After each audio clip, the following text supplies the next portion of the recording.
Hello everyone, welcome back to my channel film talks by CA Deepti. आज मैं आपके सामने एक ऐसा टॉपिक लेकर आई हूँ जिसके बारे में आप न्यूज़ आर्टिकल्स में आए दिन सुनते हैं कि इन्फ्लेशन 4% है, इन्फ्लेशन 4.25% है। और आप सोचते होंगे कि हमें तो महंगाई बहुत ज़्यादा लग रही है, तो सरकार कैसे कह रही है कि इन्फ्लेशन 4% है। तो मैं आज आपको इस बात की पूरी क्लैरिटी दूंगी और इस टॉपिक पर नॉलेज जो है हर आम इंसान को मेरे हिसाब से होनी चाहिए। Stay tune in this video and आपको ज़रूर आपकी नॉलेज इंक्रीज होगी, ये मेरा प्रॉमिस है। उससे पहले एक सवाल पूछती हूँ, प्राइजेस बढ़ रहे हैं, अगर कल से सब कुछ सस्ता होने लगे, मिल्क, पेट्रोल, रेंट, फीस, क्या वो गुड न्यूज़ होगी? Most people will say yes, but economist will panic. आज के वीडियो के बाद आप इन्फ्लेशन को दुश्मन नहीं, एक सिग्नल की तरह देखोगे। और हाँ, अगर आप पैसे, इन्वेस्टमेंट्स और इकोनॉमी को सीरियसली समझना चाहते हो तो सब्सक्राइब कर लेना, बिकॉज यहाँ ज्ञान बोरिंग नहीं होता। अब बात करते हैं इन्फ्लेशन क्या है। इन्फ्लेशन को समझने के लिए एक सिंपल एग्जाम्पल सोचो। आपकी बाइक का टायर है, दिखने में परफेक्ट, लेकिन धीरे धीरे हवा निकल रही है। एग्जैक्टली वैसे ही आपके वॉलेट का पैसा धीरे धीरे कमज़ोर हो रहा है। 500 रुपये का नोट आज जो चीज़ खरीद रहा है, कल थोड़ा कम और परसों और कम खरीद पाएगा। नोट सेम है, पर उसकी पावर, परचेजिंग पावर कम हो रही है। इसी को आरबीआई इन्फ्लेशन बोलता है। सिंपल लैंग्वेज में प्राइसेस बढ़ते जा रहे हैं और पैसा अपनी वैल्यू लूज कर रहा है। इंडिया में इन्फ्लेशन मेजर होती है सीपीआई, कंज्यूमर प्राइस इंडेक्स से। इस सीपीआई बास्केट में क्या होता है? आटा, चावल, सब्जी, petrol, transport, school fees, hospital bills, rent, electricity, phone bill, मतलब आपकी रियल लाइफ। अगर आरबीआई बोलता है इन्फ्लेशन 2% है, इसका मतलब है जो चीज पिछले साल 10,000 में आती थी, आज 10,200 की हो चुकी है। अब मैं बात करती हूँ उसी टॉपिक के ऊपर जब आप बोलते हैं कि हमें तो इन्फ्लेशन बहुत ज्यादा लग रहा है। और यही कंफ्यूजन होता है, क्योंकि इन्फ्लेशन सबके लिए सेम नहीं होता। अगर आप ज़्यादा गाड़ी चलाते हो, फ्यूल इन्फ्लेशन ज़्यादा फील होगा। रेंट पे रहते हो, हाउसिंग इन्फ्लेशन ज़्यादा लगेगा। फैमिली के साथ हो, फूड इन्फ्लेशन ज़्यादा चुभेगा। इसलिए लोग बोलते हैं ऑफिशियल डेटा गलत है।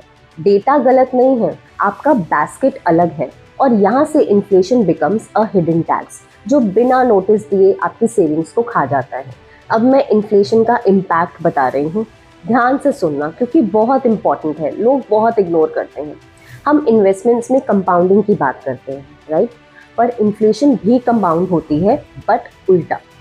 1,00,000 रुपए आज अगर इन्फ्लेशन 4% रहा तो नेक्स्ट ईयर उनकी पावर सिर्फ 96,000 रुपीज़ की ही होगी। 5 साल के बाद 82,000 ही, और 10 साल के बाद ऑलमोस्ट हाफ। कोई अलार्म नहीं, कोई एसएमएस नहीं, बस पैसा क्वाइटली कमज़ोर। अगर आप सिर्फ एफडी या कैश पे हो और इन्फ्लेशन समझ नहीं रहे, तो आप रिस्क फ्री नहीं, ग्रोथ फ्री हो। अगर ये वीडियो आपको यूजफुल लग रहा है तो प्लीज लाइक कर दो, सो दैट मुझे पता रहे कि आपको ये कंटेंट पसंद आ रहा है और मैं आगे इन टॉपिक्स पर और वीडियोस बनाऊं। बात करते हैं इन्फ्लेशन बढ़ता कैसे है। फर्स्ट रीजन है demand pull inflation. Festival season imagine करो, सब लोग गोल्ड खरीद रहे हैं, क्लोथ्स, इलेक्ट्रॉनिक्स ले रहे हैं, होटल्स फुल, डिमांड ज़्यादा, सप्लाई लिमिटेड, प्राइसेस ऊपर। कोविड के बाद भी यही हुआ, लोग खर्च करना चाहते थे पर सप्लाई चेन टूट चुकी थी, रिजल्ट महंगाई। सेकेंड इन्फ्लेशन होता है कॉस्ट पुल इन्फ्लेशन।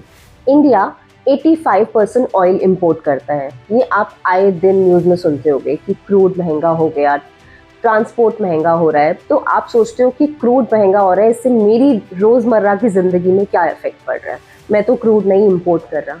लेकिन ट्रांसपोर्ट महंगे होने से फैक्ट्री कॉस्ट महंगी होती है, उससे सब्जी, बिस्किट्स, सोप, सब चीज़ें जो भी आप ट्रक्स में भरकर आप लोगों के पास लाई जाती हैं, सब चीज़ें महंगी होती हैं।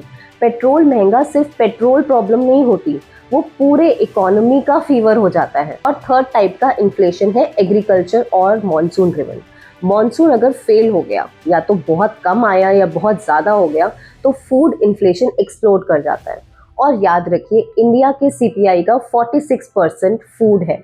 इसलिए आरबीआई चाहे जितना भी इंटरेस्ट रेट बढ़ा ले, बारिश अगर हो जाए तो इन्फ्लेशन को कंट्रोल नहीं कर सकता। इस टॉपिक से रिलेटेड मैंने एक और वीडियो अपलोड की थी जो इंटरेस्ट रेट्स के बारे में है, जिसमें मैंने समझाया हुआ है कि आरबीआई कैसे इन्फ्लेशन को कंट्रोल करता है बाय मैनेजिंग इंटरेस्ट रेट्स।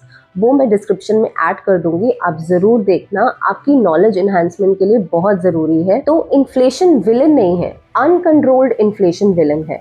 अगर आप इन्फ्लेशन अवेयर बनना चाहते हो तो सब्सक्राइब कर लो, क्योंकि महंगाई को इग्नोर करना सबसे महंगी गलती होती है।